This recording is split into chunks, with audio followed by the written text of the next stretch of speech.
That's a green apple. American Freight. Bad Boys Bail Bonds. What you got going on tomorrow, man? HG. I ain't know tomorrow. Next week we doing the music and messages thing. Where we trying to it's like a hip hop concert / dialogue. But man, I travel all over the country, bro. Like I'm in Nebraska, North Dakota, Minnesota, New Hampshire, Oakland.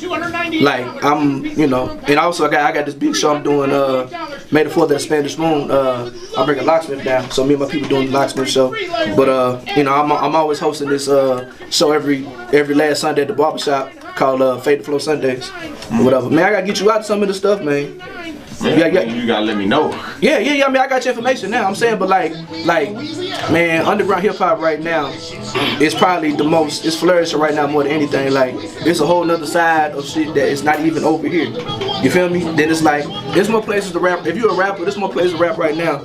And I've been out for 16 years, you know what I'm saying, than I've ever seen in my life. You know what I'm saying? And it's like, even though it's underground hip hop, but like it's open to everybody. So the street dudes come by too. We got strip club DJs coming by our events trying to DJ and stuff like that or whatever. So like, I was hoping to talk a little more about that, but I definitely want you to like, I'm gonna stay in contact with you because I want you got something tomorrow. Yeah, matter of fact, they got something tomorrow at the parlor, man. My partner, Alpha Base, comes from New Orleans, people come from Tampa, Florida. Free, and it's free, you know what I'm saying? Free food or whatever. But I'm definitely gonna chase the information or whatever. Come out and check it out, bro. Nah, send it to me. Like, it's a lot of stuff going on, bro. Like, now it's probably like at least, if you're a rapping Baton Rouge, you got at least, I would say 6-7 places to rap every single month. It wasn't like that when I was coming up, you know what I'm saying? So what are those places? So a lot of shows take place. So they do shows at the parlor. I do shows at the barbershop. Spanish Moon always got a monthly going on. Elite got something going on. The Hookah Lounge got something going on. They got a spot over there off of Foster called 524 or whatever. But like, and then Club Culture be having stuff going on or whatever. Got Ruffins. Huh? Ruffins. You know what I'm saying? So it's a lot of places. You know what I'm saying? That if you're trying to work the circuit, and like the energy is good, bro. Like these new young kids, their music, is kind of more turn up or whatever. But they about their business. They coming together. They traveling too. Like I'm always bringing people from out of town. You know what I'm saying? When I'm not traveling myself or whatever. So like it's like Baton Rouge, man. It's still young, it's still unorganized or whatever. But I'm seeing progress. You know what I'm saying? A lot of talented young dudes out here. Like you got people like Adam Dollars bringing, you know what I'm saying, 500 people to the varsity. Like, I remember the last time Young Bleed came, he couldn't do that. You feel me? Like, Joe Scott, 21 years old, brought 100 people to a show at the varsity. So like, these dudes are really like, there's people making moves and doing some stuff. Close your business and file criminal charges. And there's a market for it. Absolutely. I mean, because U.S. Tax Shield offers a price. I don't know. I'm a little older. I understand the way commercial radio works, and I understand the way, you know what I'm saying. I understand how things work, and so I turned away from the whole, try to, I never made radio and street club music anyway. And I remember like first moving out here trying to go through, people who worked here, some of the popular promoters, and they weren't interested. And so what I did was I found the like-minded people, I found the fans, and I was able to work with some other people, and we can really like get some movement going. You know what I'm saying? So like, and it's working, bro. It's really like it really started to move. Slowly but surely, it's really dope, man. It's a lot of talented kids out here. Terms and conditions of service at simplemobile.com. You can't get any fresher than your own vegetable garden. Or can you? At the Home Depot. My regular royalty check as a writer yesterday. So I got, music sales, merch sales. I mean, I have a fee. Like I don't do free shows. You understand what I'm saying? And I just save it. I budget it. Like last year, bro. I hopped on the. So like you getting paid for each one of them shows? I'm 34 years old, bro. If I'm taking off of work, so there's a market for people that like. Absolutely, bro. No gas, bro. There's probably you're not gonna find another underground, unsigned rapper with no radio records from the city of Baton Rouge who travels more than me. Period. And I don't like how much these shows be paying. It depends. Like for instance, like when I went to Miami last year, they paid me $500, flew me out, put me in the Airbnb. When I go to Oakland, they fly me out. Good question. Why do they do that though? Because I'm popping. but not like I'm no disrespect to you. I don't give a fuck about commercial radio because I understand. Yeah, no, I understand. Like I know, I'm trying to understand. You know what I'm saying? So I understand. I understand. Y'all play more Katy. You know, so I understand how shit goes. From Jay Tweezy, like I've been out here, so I understand how shit goes. So what I'm saying is, man, it's fans first. So what I do is my focus is on making hip hop that I know people like, that people support. I find the people that actually buy music. I don't give a fuck about the popularity in the clubs. If you look, I ain't got a whole Instagram numbers, but I performed in 17 states last year. You know what I'm saying? Performed, I want to say 42 different cities. I was going 32 different weekends. I got on the plane 22 times. You feel me? So what I do is, what it is it's me making music that reflects or whatever, and it's just the whole do-it-yourself marketing and a branded campaign to where like I go to these shows. I get sometimes I fly buy my own tickets or whatever. When I know like. The reason why you see me got stuff booked so far out because I look when the tickets are cheap. Like today, today I bought a flight going to Indiana, and I'm flying to Indiana, and I'm flying back from Chicago. When I'm saying I got 4 shows. Huh? Where in Indiana? Fort Wayne. Okay. Or whatever, but I spent $130 more than a nigga go. I'll probably go spend tonight more in dances tonight. You feel me? But it's all about how you budget your money or whatever. And if I'm getting paid $300 a show, I got 4 shows. You know what I'm saying? If I'm staying on somebody, you know, sometimes I stay on the couch. Sometimes I might get my own hotel or whatever. But it's all pretty much I have a budget for it. And it's like, you know, I'm a one-man label, and then hosting and promoting shows too or whatever. So I book my own shows. I might book another show or whatever, and whatever come through the door. So like, how do you? So like in these places that you go, you have people that already know your music. Sometimes like some people might look at my press kit. I'm gonna give you an example. So I had a show in Tampa, I had a show in Orlando last month or whatever. Tampa and St. Petersburg, and I was trying to get another show, so I just kind of get my bread up or whatever. I talked to this one white dude. He put me in contact with this African man who owned the venue, sight unseen. I was like, yo, I'm a touring artist, what I'm trying to do. I was like, I would like to know if you have everything available on this date. Here's my press kit. Here at my press kit is you get 100% of the door. Like last year, like you remember the XXL list? If you look at it, I was #1 on the list. Okay. I've been covered by, I've opened up for Run the Jewels, Kevin Gates, Common J Electronica, KRS-One. You know what I'm saying? I've done festivals, A3C, all across the country or whatever. So like, I don't really do, like it's this whole miscommunication. This is what I've been trying to teach. You know what I'm saying? Doing my events. I don't even perform at my events when I host at the barbershop. Is that like, you know, like it's this whole thing that you have to be hot in the streets or hot on the radio to actually make money from rap or whatever. Most people spend more money looking the part than actually making money or whatever. So for me, it's a matter of becoming my own boss to cut out the middleman.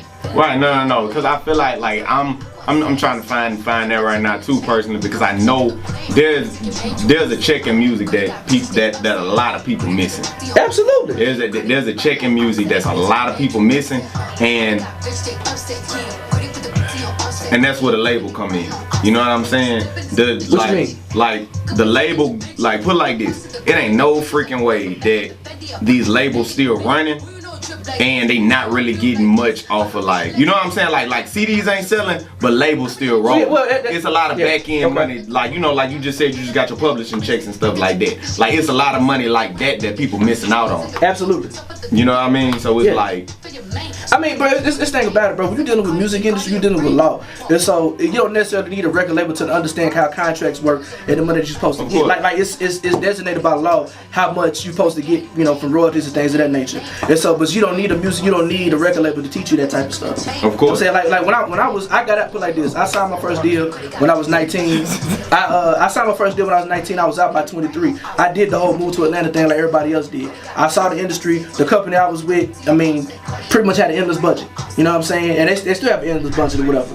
But so I learned the game that way. But at the same time, being a student of your Tech Nines and your Rhyme Says and your Stones Throws and things like that, these independent companies will pretty much do it yourself, and they put an onus on, as opposed, like I listened to a podcast yesterday, and it's about the importance of, if you can get you a solid 1,000 fans, it don't matter, worldwide, whatever. If you get 1,000 fans to pay you $100 a year, that's $100,000. You can live off of that or whatever. So for me, I'm 6'4", 400 pounds, dark skinned, and I make conscious rap, right? I ain't about to be on nobody MTV, BT, I understand that, whatever, right? But I also know that in every pocket of the world, there's 60 to 60 people who are gonna pay $10 to $15 to come to a show. When they there, they're gonna buy t-shirts, they're gonna buy CDs, so they're gonna put their hands in the air like they don't care. That's fair. And so that's the reason why I'm in New Hampshire, and that's the reason why I'm in Maine. Like I think much bigger than, you know, what's local, because a lot of, you know this, man, you know this as an artist, man, a lot of dudes not eating. Right. So I ain't lost no weight, not a gain weight, you know what I mean? So it's a situation to where, I mean, understanding how, even though I don't really care about the music industry so and so, like honestly, bro, I literally want the music industry to burn. That shit is damn near like the prison industrial complex, like the school to prison pipeline. If you look at who own these record labels, they all have stock in private prisons. There's a reason why the shit that y'all play, you just play NBA YoungBoy and you play Kevin Gates. Women beaters, you know what I'm saying? Like, but Atlantic, if you look at the history of Atlanta, you look at the history of Warner Brothers, you'll see a lot of collusion when you're dealing with private prison industry, right? And there's a reason why you're gonna hear shit like that. I understand that you lose money playing Marcel P. Black because I have no corporation giving you money to play the music. I understand all that, but at the same time, there's more benefits than besides, you know what I'm saying, just the music, you know, like there's like everything is very, very intentional, right? So for me, like I teach people culture and entrepreneurship. So therefore my whole thing is, and I you know, look, I said, and I'm not saying everybody gotta be an underground conscious rapper. I'm just saying I think everybody needs to be smart. If you want to go with your move, if you make turn up music, be a good businessman. Be a good businessman, cause this thing about it. The reason why a place like Atlanta, who had crews and organizations and labels that changed the world, was because they was allowed to grow. Anybody with a single right now gets swallowed up, they get these single deals, they split up and they done. Cash Out, first song was called Cash Out and he's done already, right? And so what happens is, if you look at a person like Gucci Mane, you look at a person like Yo Gotti, these are people who are about their business. And so therefore they can maneuver, they not out here getting pimped or whatever, but they can make the music they want to. Yo Gotti don't move different from Tech 9. Like Yo Gotti will still go do Bella Noche, right? Even though he signed to Rock Nation. He'll still hit these places where he'll know he can go get him a $15,000 bag. All they gotta do is walk through, wrap up his vocals, and go home. You feel me?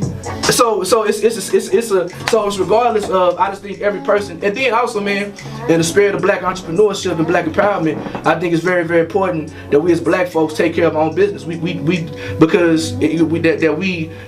have our own promotional companies, we have our own record labels, we circulate our own dollars or whatever, and we quit trying to run so fast to get the money to this white man to do something for us. Cause really, once they get their money out from you, look at Chief Keef. Chief Keef switched culture, and he's done already. You saw, like, literally, the first single from Bobby Shmurda, he went to jail, and all his partners went to jail for everything he said on that song, Hot Nigga. Like, he told on them dudes. Like, they signed him because he had this record. Once he got locked up, they said it's gonna get him out, then they reneged on the shit or whatever. So, like, man, if we can cut these people out, we can say we want to say that's not poisonous to our people, we can empower ourselves. You understand what I'm saying? And, like, really do, like, we were just at this panel talking about Wakanda and Black Panther, and it was like, yo, hip-hop is vibranium. Like, that's our secret thing that we can use to liberate our people. Be it, you ain't gotta be Malcolm X, but just if nothing else, financially liberate yourself, so you're not in debt, so you're not on nobody. You know what I'm saying? Hip hop is a culture, whatever. So I mean, that's my approach to the whole situation. You know what I'm saying? And I ain't gonna lie to you, bro. It's been a Marquise that looked at me crazy, Super Mike that looked at me crazy. I had beef with them because as a DJ, because I DJ too, they didn't like that shit or whatever. So like I've been around. I remember Jay Tweezy sending me back to the hood or whatever, and so I went through the struggle. At one point, we was making music when nobody feeling it. We tried a Baton Rouge type song, quote unquote. It was a good record, but that's not what people wanted from me. People responded from what I did, what I do.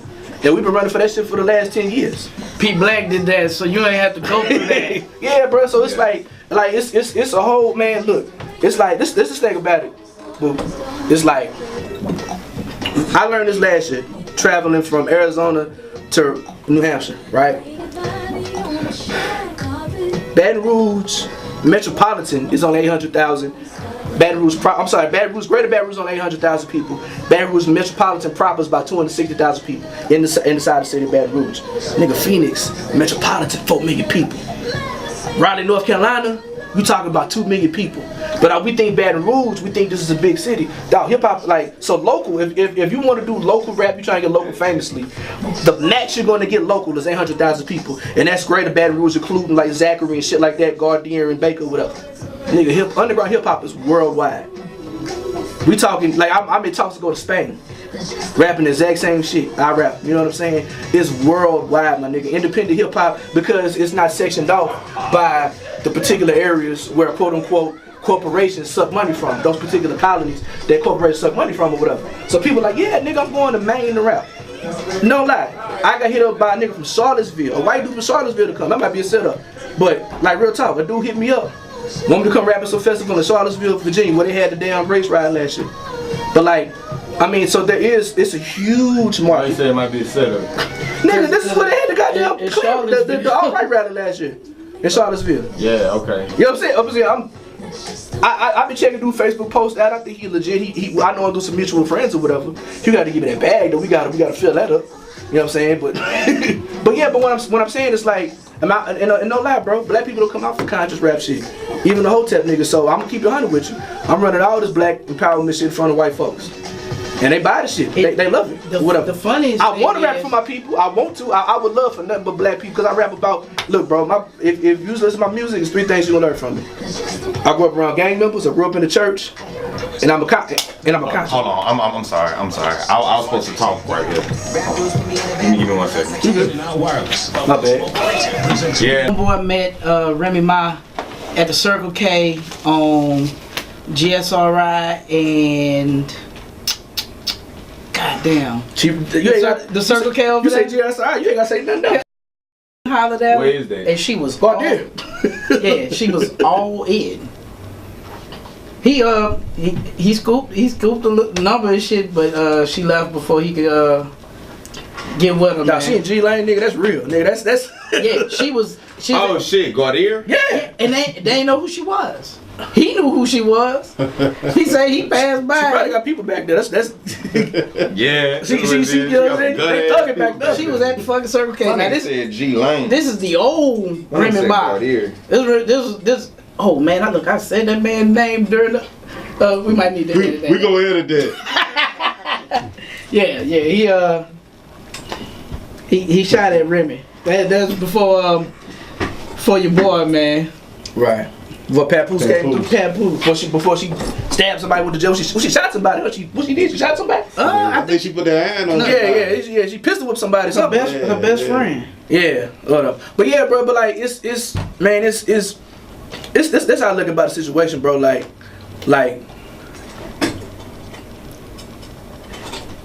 Yeah, it's like how'd I get the money from the situation, man. It's like anything else. Like I look at it like I love basketball. I haven't played NBA 2K in 3 years because all the money my Xbox died. All the money that I supposed to be saving up to get Xbox One be going towards this rap shit. So it's about budgeting. Like if I know like I'm going somewhere, I'm not gonna drink as much Hennessy. You know what I'm saying? I'm gonna change my diet up. I'm gonna eat a little cheaper, whatever. I put money to the side so I can afford it. So it's like any other type of business you do, man. It's just about budgeting and like you know. Like I try to make much mailbox money as possible. You know what I'm saying? Yeah. I have 10 projects. You feel what I'm saying? So like I'm trying to get these streams up. So I look up in my CD Baby account, somebody put some money in there. You feel me? You know what I'm saying? Or selling T-shirts, selling CDs, digital downloads, publishing, doing shows or whatever. So it did just getting that published, getting that. Like I read like a lot of the like the websites for digital music news and like man, it's like. Black people got this whole mindset, game just be sold to be told or whatever. And white people be like, if I do it, I tell you to help you out or whatever. And so I'm somewhere in between, you know what I'm saying? But like, I saw it was this one group or whatever, they went on tour and they literally showed their whole tour budget, how much money they made, how much money they spent, they barely broke even or whatever. But what I found really, really interesting is it's like a mathematic, damn near calculus equation that they put up on how to properly budget your money on tour so you'll never go broke. And so I kind of made some modifications for myself because when you're dealing with a band, you got anywhere from 4 to 7 people. But I found a way for myself, and since and I ain't gonna lie to you, when I first traveled last year, I'm still acting like I'm driving, you know what I'm saying? So I'm still spending money like any other time, and I'm barely breaking even. Sometimes once I actually feel put all my bread together, I was like, damn, I barely broke even, or I might be 100 short or whatever. Man, these last couple trips, you know what I'm saying? After I came back from New England. I started really putting that thing to use. I've been bringing more money than I ever had, or whatever. So some of it is to play, some of it is to play with, some of it is to reinvest, some of it is for us to save or whatever. So I have money to buy plane tickets. I have money to, if I need more T-shirts or if I need to re-up on CDs or whatever. See, a lot of that, like, and then it's more expensive when you travel too, because it's like, you can't eat the same, you know what I mean? Like watching my weight, you know what I'm saying? Which I haven't done the greatest job is. You know what you do, bruh? Keep it discreet. Then go to the store, get you a cooler, get you some ice, get you a jug of water, some cold drinks or whatever, get you a Yeti, get you a bag of chips, some sandwich meat, some bread. If you go to Walmart, you make you $15 worth of groceries. That's gonna get you 2 or 3 days. As opposed to, you know, man, you could really buy you a case of water for about $3-4, and that's a whole case. Right. You get you a case of water, you get some peanut butter jelly. Right. I'm saying, like, you know, it's just something for me, or prepackaged the sandwiches. So when you get hungry, you ain't much gotta stop. All you really doing is stop at getting gas. Boy, and then there's apps, bro. There's apps, bro. There's apps that actually tell you on your route where the cheapest gas station is gonna be. And like when I went to Atlanta, for instance, when I drove there, I pulled up an app. It told me exactly where I need to stop to get the cheapest gas, how much it's gonna spend. So driving Baton Rouge, Atlanta, this particular day on the route I was on, I filled up in Baton Rouge. I filled up again in like Montgomery, and I filled up one more time. I might have spent maybe $70. You know what I'm saying? But it's ways to circumvent the situations where you save money, so you bring back more money, so you can reinvest in yourself. And so if you do this so many shows to where like everything is covered, you're not losing nothing or whatever. Now you're working into the surplus. Right.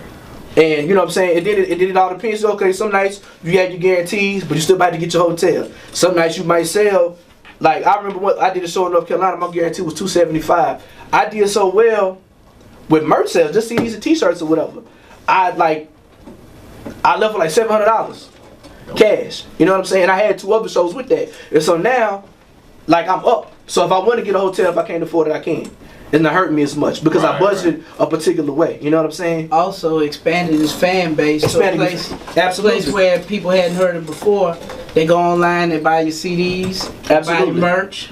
Absolutely. Like last year, because on average, I was doing maybe 7-8 states a year for like probably since 2014.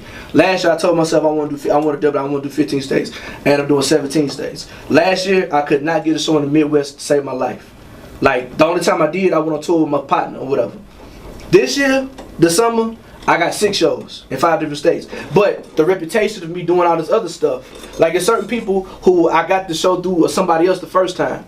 And now I've gained that relationship, I built a fan base, and I've created a relationship with them. Now I can come back, and I have fans there already. And sometimes, so you need 1 or 2 things.